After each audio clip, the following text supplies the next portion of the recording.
You know, when we look out our windows and describe a moving object as just being fast, we're actually missing the absolute richest parts of its story. So today, we're going to build a completely clean, deeply intuitive mental model of motion.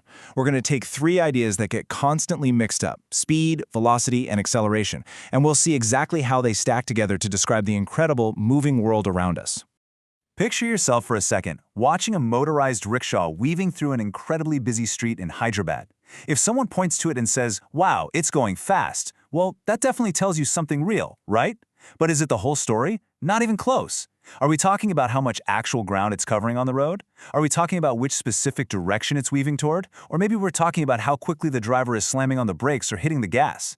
See, motion is constantly doing different jobs at the exact same time, and if you only have one word to describe it, you lose a massive amount of really important information. To really read motion like a physicist, you basically just need to hold on to one core mental anchor. Think of motion in three layers. First, you've got speed, which tells us how fast something is moving. Second, there's velocity, which tells us how fast and in what specific direction it's going. And third, you have acceleration, which tells us how that overall motion is actually changing. Everything we explore in this explainer is going to keep returning right back to this simple, beautiful stack of ideas. Okay, let's start right at the base layer with speed. The crucial point here is that speed answers one very basic question: how quickly is distance being covered? That is literally all it cares about. It's just the raw amount of ground an object covers over a certain period of time. And because it absolutely does not care about direction, scientists call it a scalar quantity. It has a size, sure, but it has no arrow pointing anywhere. Think of it a bit like filling buckets from a water tap. If one tap fills a bucket in 10 minutes and another tap fills the exact same bucket in just 5 minutes, that second tap simply has a higher rate. Speed works in the exact same way. It's just a straightforward rate of covering distance. It is the most basic description of motion we have. And this logically leads us to how we actually calculate it. If you want to find that rate, you just take the total distance covered and divide it by the time it took. But hey, don't look at this like some rigid, scary math problem. Look at it as a relationship. It's simply asking, how much distance did I get for the time I spent? Now, that base layer is incredibly useful. But what happens to our story if that speed changes direction?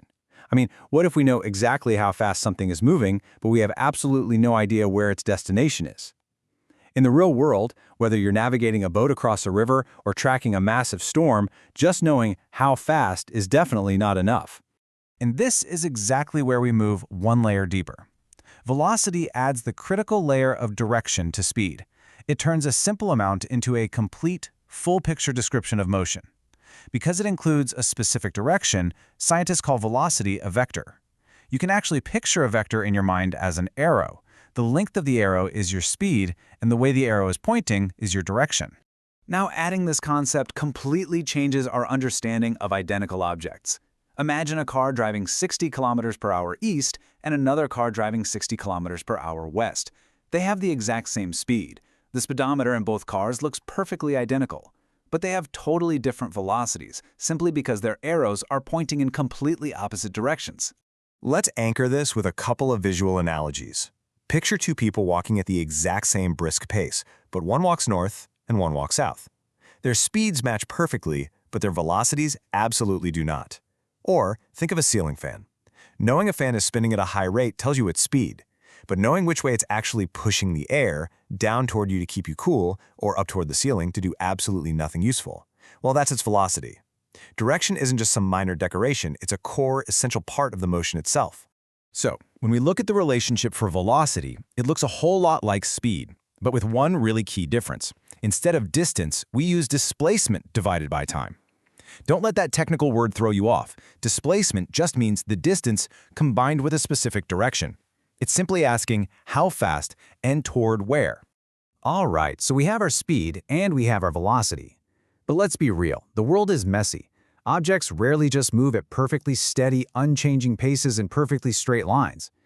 So if velocity is a vector arrow, how do we measure when that arrow stretches, shrinks, or shifts around? That brings us to our third and final layer.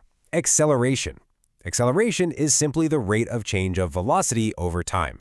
You can think of it as the universe's ultimate change detector. Now, when a lot of people hear the word acceleration, they automatically just think getting faster. But in physics, acceleration is so much more than that. It detects any change in that velocity arrow whatsoever. A fantastic way to think about this is through music. Acceleration is kind of like the tone of voice of motion. A musical note held perfectly steady is like constant velocity.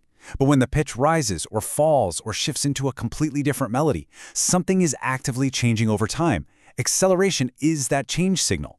It doesn't just describe the motion, it describes exactly how the motion is behaving and evolving. Because velocity includes both speed and direction, acceleration actually happens in three very specific ways. It happens when an object speeds up, sure, but it also happens when an object slows down. Hitting the brakes hard on your bicycle to avoid a pothole is absolutely a form of acceleration. And third, and honestly, this is the secret to mastering this whole topic, acceleration happens when an object changes direction. If you want to put it into a relationship, it's just the change in velocity divided by time. All this means is we're tracking how much that velocity arrow stretches out, shrinks down, or rotates over a given amount of seconds or minutes. When we actually map these situations out, it reveals something completely counterintuitive. Ready? This is the ultimate test of understanding motion. Think about a car turning a corner at a perfectly steady, constant speed. Its velocity is actively changing. Why? Because its direction is changing. And because its velocity is changing, its acceleration is absolutely non-zero. A car turning a corner is accelerating, even if the speedometer needle doesn't twitch a single millimeter. Imagine bicycling down a straight, flat road at 15 kilometers per hour. Your speed is steady, your velocity is steady, your acceleration is zero.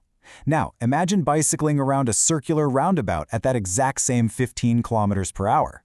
Your speed is still steady, but because your handlebars are turned and your path is curving, your direction is constantly shifting. That means your velocity is changing every single second, and that absolutely guarantees that you are accelerating the entire time you're in that roundabout.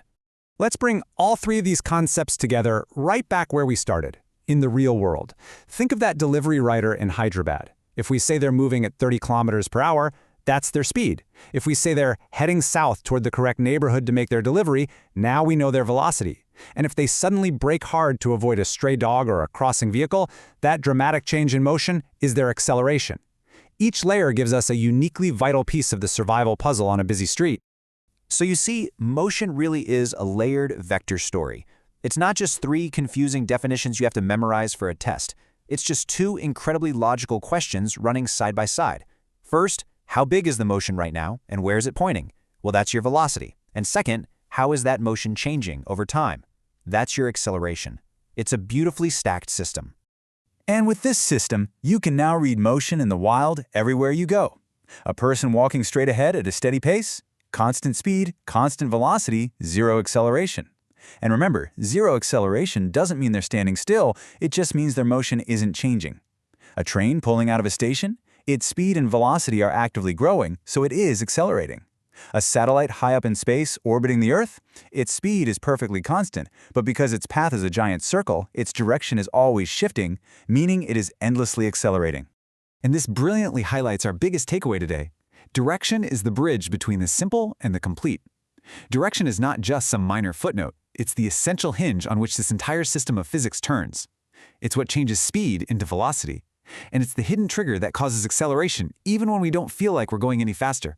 So I want to leave you with this thought. The next time you step outside on a clear evening and you look up to see a satellite gliding silently across the night sky at what looks like a perfectly constant, unchanging speed, what will you actually see? You won't just see something moving fast. You'll see an object whose direction is continuously bending around the gravity of the Earth, meaning its velocity is constantly shifting, which means it is locked in a state of eternal acceleration. You're no longer just looking at movement. You're looking at the true, rich structure of motion. Keep looking up.